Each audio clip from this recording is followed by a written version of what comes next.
Hey guys, Brewery 602 Beer Reviews here at Brewery 602 on Instagram. My name is Marcus, and today I have a beer out of Tombstone Brewing Company located in Tombstone, Arizona. This is their Norwegian Farmhouse IPA brewed with a Kveik yeast.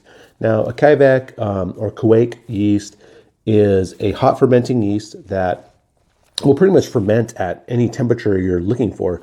So if you're trying to get into home brewing and you don't have a fermentation chamber where you can control the temperature, this yeast is probably perfect for you because it'll ferment. I mean, most yeast like to live in the 65 to 75 degree range, around there. Anything over 75 degrees is kind of really hot for a yeast. It's going to ferment really fast.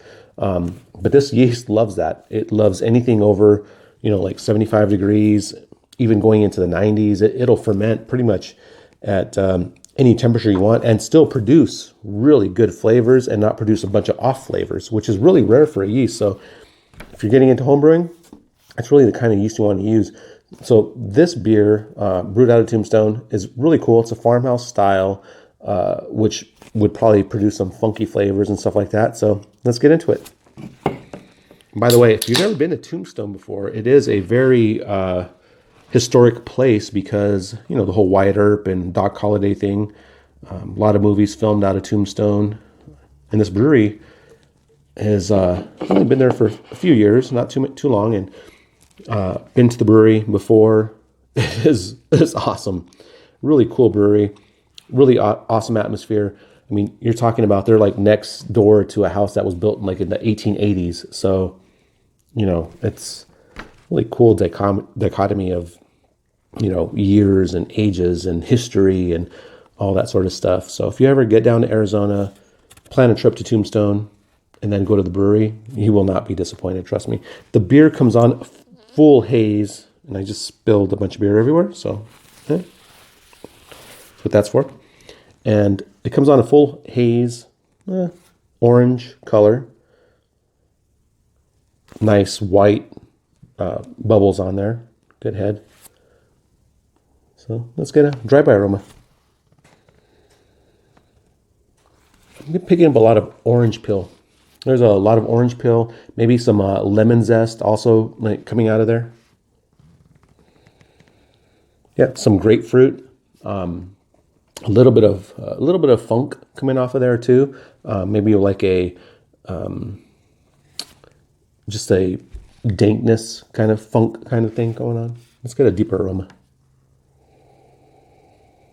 No, yeah, it's really dominated by orange. There's like orange peel, orange pith, some grapefruit. I mean, really nice, refreshing, just crisp, aromas coming off of there. Yeah, the lime and the grapefruit and the lemon and the pith are just like really just exploding out of there. I'm going to have to taste it. Let's get a taste on this. Cheers.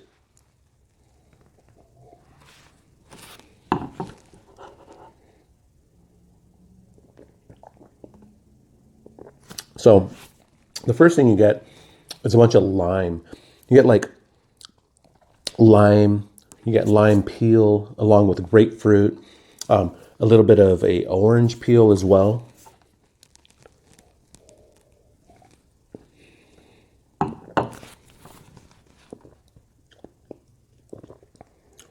Yeah, it's not a traditional, like a hazy IPA or whatever. This comes in at 6.5% ABV, but it drinks like in between because you do get like the bitterness of, not really the malts, you're getting the bitterness of, like a lime zest bitterness or a lemon peel bitterness, orange peel bitterness. You're getting that kind of thing, even some grapefruit in there as well. You're not really getting like, a hop bitterness that lingers on your palate. This does not stay there at all. It kind of goes away really fast. But at the same time, it's not really like a juicy IPA. You're not getting like tropical fruits and stuff like that riding in here at all.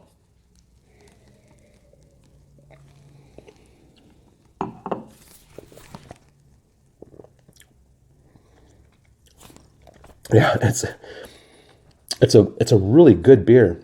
And it's very complex because you can't pinpoint the origin of the beer. You can't say that it's a West Coast style. You can't say that it's an East Coast style, or it's kind of its own thing. I mean, it does taste a bit funky in there.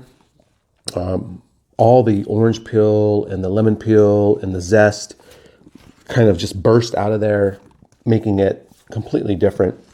And I think once it warms up a little bit, if there's any sweetness that comes through there, will make it that much better. Not sure if there's a canon date. I don't think they do, canon dates. I did pick this up at the brewery and happened to be in Tombstone on a vacation. And of course, Tombstone is so cool. The history of Tombstone is really awesome. So if you're ever wanting to plan a vacation, Tombstone is really a really cool place to go to. So you have to go check that out. I'm going to give this beer, let's see. I'm